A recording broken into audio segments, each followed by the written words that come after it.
Welcome guys to another official ranking video, and this is for the superhero movies of 2018. This is a usual annual ranking that I do every year, starting back in 2016 and then last year in 2017. So we have 17 superhero films to rank from worst to best. I'm gonna go through each film and give my honest ranking thoughts, and we'll see who ends up at the number one place. So let's get started with the bottom of the barrel, and that is of course number 17, which is Venom. I hate this movie. I pretty much said everything I felt about Venom in my rant and a little bit more in my worst movies of 2018 video I have recorded. All this had to be was a watchable or somewhat decent enough film with Venom. That was it. You had good action, some decent acting, decent cinematography, but that doesn't save the fact that this is just a very intense chore to get through, because this movie is nothing but a cash grab. And the fact that this is a Venom movie without the character of Spider-Man makes it even worse. And the fact that this movie made $800 million is just plain wrong. There's not much more I can say about this movie. It is god-awful. Number 16 is Teen Titans Go to the Movies. I pretty much say everything I need to say about this one too, so I'm just gonna say this. Teen Titans Go to the Movies is an insult to the Teen Titans name, the Teen Titans legacy, and everything they stand for. I haven't watched the DC show Titans yet, and I don't think I will, but as far as I'm concerned, the real Teen Titans is the original show and Teen Titans Trouble in Tokyo. Now, if they want to do a live action version of this, you better do it right. Not of Teen Titans Go, the real Teen Titans. Because this film has nothing going for it. I hated every second of the film, except for the scene with the original Teen Titans, except for some of the acting, some of the music, and some decent animation. But that doesn't come close to saving this movie at all, whatsoever. Coming to number 16, I'm going to get a lot of controversy for this, but Avengers Infinity War Part 1. I tried to get this movie up there on this list, but there were other superhero movies I really enjoyed, but I really love this movie. I still go by my perfect score I gave it, 10 out of 10. I still think this is a very well made film. Great acting, great action sequences, great use of humor with darker tone. Unexpected things happening with Gamora dying and Loki dying at the beginning. A lot of deaths. The only thing that keeps this movie from being at the top of the ranking is the ending.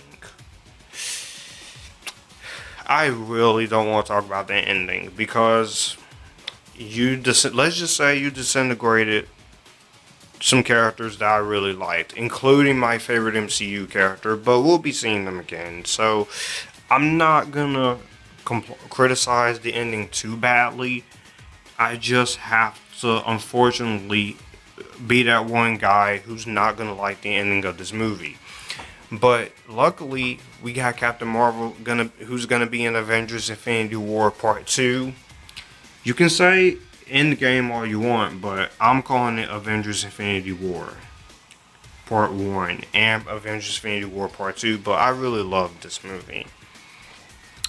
Coming to number 15 is Elseworlds. This was the Arrowverse crossover that came on the CW for 3 nights with The Flash, Arrow, and Supergirl.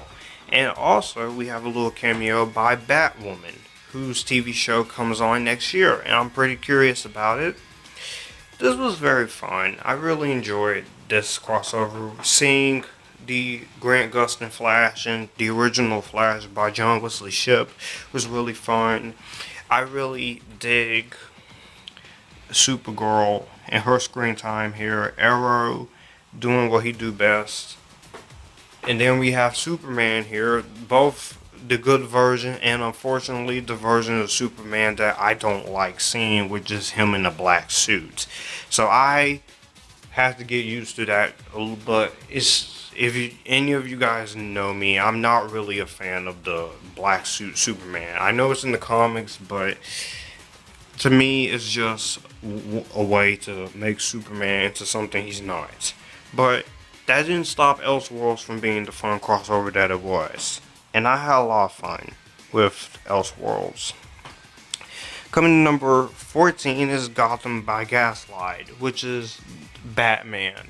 No, it's 13. Had a lot of fun with Elseworlds, but Gotham by Gaslight I really enjoyed. I like this. It's a different take on the Batman character. It's basically him trying to find Jack the Ripper, and this went into some very unexpected directions when I first saw it. The animation was really good. I really liked the voice acting. I really liked the villains. I really liked the premise, and I thought the story was very intriguing. And I just thought that it was a very entertaining little film. And great animation overall, and a great score, and just Gotham by Gaslight was pretty entertaining. Coming to number 12 is The Darkest Minds. This was one of the more disappointing movies for me, and one of the more disappointing superhero films, but it's nowhere near as bad as Venom or Teen Titans Go. This one was at least watchable. The acting was pretty good. I do like the effects. I do like the direction and cinematography here. But the problem here is that the film suffers from a lack of more world build-up. And it did suffer from more than needing more character development and, But The Darkest Minds was not a bad film. I actually thought it was a serviceable film, and this movie, unfortunately, it did underperform. So, if the film, and this is one of the weaker young adult adaptations, but I really enjoyed it for what it was. Coming to number 11 is Deadpool 2. It's great seeing Deadpool back after that first film. I really had a lot of fun with this one. I really liked Cable, Josh Brolin. I loved Domino. I thought Domino was really sexy. I thought she was very attractive. I really liked Ryan Reynolds returns Deadpool. There was one joke or two I didn't really care for, but the humor most of all landed. I really liked the direction. I really liked the action sequences. I really liked some of the new things that added in. And I did have some problems with this, like I said in my review. The death of Marina Baccarin's character, Vanessa, it was a little unexpected, but I can understand why they decided to kill her off early. But Deadpool 2 was really fun, and the Super Duper Cut was even more entertaining. Now, I know there's another version called Once Upon a Deadpool, and that's basically the PG-13 version of Deadpool, and I'm not going to see it. Because Deadpool is a character that it does not deserve to be rated anything but R. Because he is an R-rated character, and it's much better when Deadpool is just basically cursing, running his mouth, doing what he do. Fighting people, doing what he gotta do. And I can't wait to see Deadpool 3 and the X-Force movie when they get to doing that. Coming to number 10 is Lego DC Superheroes The Flash. Very fun little Lego film. Here, I really enjoyed it. I really liked the story here. I really liked the villains. And I really like the voice acting from the voice actors who played the Flash, the the guy who plays the Flash in the yellow suit, and I really like the villain. Really like a lot of voice acting, and I thought it was just a very entertaining film. And the music was very good. I like the animation. Love seeing the Legos, and another awesome voice acting by another gorgeous, attractive woman in the voice of Kate Maisuke. She was very attractive, and her character was very creative. I really loved her voice, and my only issue, as I say in my review of the film, is that I wish the movie was a little bit more longer because the film is a little too short. But it didn't need to be 2.5 hours. So I easily enjoyed the movie Lego DC's The Flash for what it is, and I wouldn't mind watching it again because it's so much fun. Coming to number 9 is The Death of Superman. This is just the first part of the death and birth of Superman comic. But The Death of Superman, wow. Now, Superman Doomsday is still the better movie, but I really enjoyed seeing them handle the comic here in this own film. We get to see the first part of this, which is Superman going up against Doomsday with some Justice League members in animation. That was really awesome to see.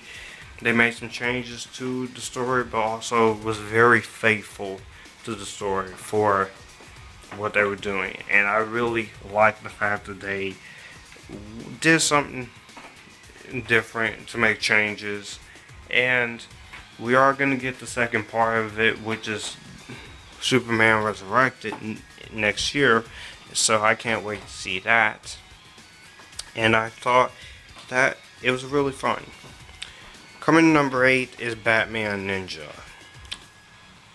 Probably the most weirdest, craziest animated Batman film I have seen. Very weird, it's very intriguing, very cool seeing Batman in the kind of Japanese anime-like style, and the animation style was the standout here for this movie besides the voice acting and besides Batman doing what he does. And I really enjoy what they want to do here with Batman Ninja. I have nothing more to say about it. It's just very entertaining. Yeah. Coming in number 7 is Ant-Man and the Wasp. Now, I thought this was just as good as the first Ant-Man, and it was great seeing Paul Rudd team up with Evangeline Lilly's The Wasp, and I thought the Wasp, she was very attractive in this movie. She had her moments in here. She doesn't take the movie from Ant-Man. You get the best of both worlds with them. I thought they really did a phenomenal job working together. I thought they really stood out, and I thought they really brought their A game. My only problem, of course, is I don't like the villain played by Hannah John Kamen. But other than that, Ant-Man and the Wasp was just very fun. I had fun with it, and I enjoyed Ant-Man and the Wasp a lot more than I thought I was going to. And it's a shame that some people don't really like this one, but I really enjoy Ant-Man and the Wasp. I can't wait to see the Wasp again in Avengers Infinity War Part 2, as well as Ant-Man 3. So, also, give the Wasp her own movie. I'll be down for seeing Evangeline Lilly in her own film. I'll be down, because she's cool. Coming to number 6 is Suicide Squad Hell to Pay. I may like the live action film from 2016, but I think this is a better attempt of a Suicide Squad movie. It's R rated, it doesn't hold anything back, it doesn't really mess with the lore of the Suicide Squad. You get to see Deadshot, Harley Quinn, and some of the other Suicide Squad members. I thought it was very cool. It was very different from the 2016 film. And the best part, there was no Harley Joker abuse. That was the best part of this movie. And the way they get along with each other here and the action, and I really dig the story of here. It's basically the same story as the live action film, but it's done in animation and done better. Like I said, I don't mind the Suicide Squad movie from 2016, but that movie does have a lot of problems with it. But Suicide Squad Hell to Pay was very entertaining. Coming to number 5 is The Incredibles 2. 14 years we've waited for a sequel to The Incredibles, everyone. And I didn't see the first Incredibles until later on.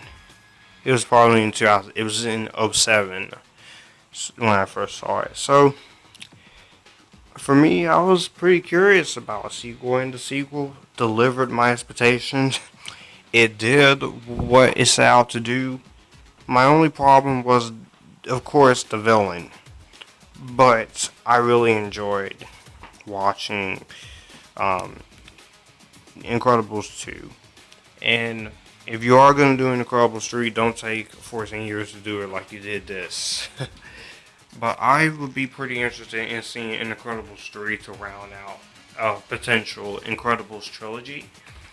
It's great seeing Jack use his powers. It's great to see Elastigirl getting her time to shine. And Incredibles 2 was just a very fun film. Coming in number 4 is Black Panther. Wakanda Forever. After watching Black Panther, the words Wakanda Forever is gonna be in my head for a long time. Whew! Ryan Coogler, the director of Creed, this was great. Chadwick Boseman was amazing as T'Challa.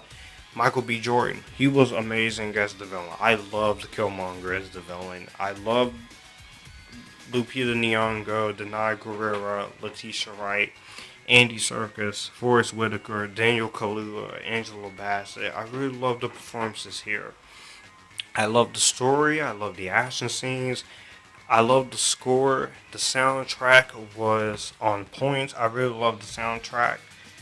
Yes, it's hip hop oriented, but I like hip hop.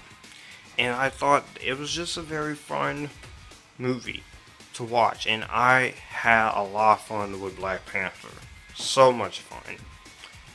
Coming in third place is Aquaman. This is the 6th movie in the world of DC movie universe, as I'm calling it. And I really have fun with it. Some people are very mixed on it. Some people love it, some people hate it, but I am one of those people who really love it. But mostly, it's gotten a mostly positive reception. Jason Momoa, he was really great as Aquaman. I really like the fact that it had a adventurous, lighter tone than the other films. I really love the humor. I love James Wan's direction. I thought Mira, Amber Heard, she was serviceable. She wasn't bad. I thought she was very serviceable here. I really liked Patrick Wilson as the villain. I liked Black Manta. My only problem is that the film is a little long, but that's just it. Coming to number 2 is Marvel Rising Secret Warriors. Watching the shorts before this film and then watching Marvel Rising Secret Warriors the movie, this was pretty fun. You get a different kind of Marvel animated movie here. And I just really thought that it was just awesome. It was a lot of fun.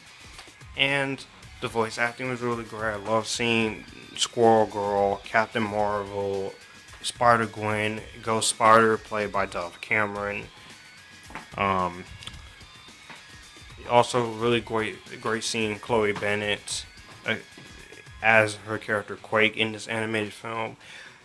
Just, I had a lot of fun watching it, and it was just very entertaining. I really liked the animation. I really liked the action scenes. I really like the story here.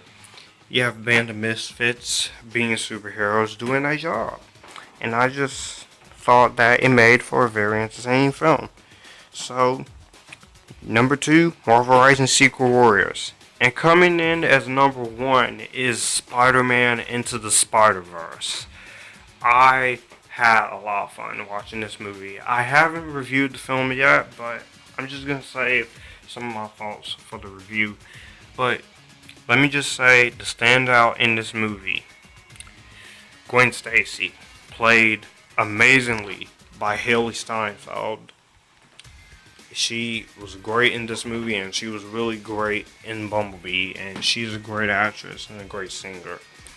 And I really loved Miles Morales as well. I loved seeing all the different versions of Spider-Man, from Miles Morales, Peter Parker, Gwen, or Penny Parker, Spider-Ham, and Spider-Man Noir, voiced by Nicolas Cage. It's great seeing villains that we haven't really gotten a chance to see yet in a Spider-Man film.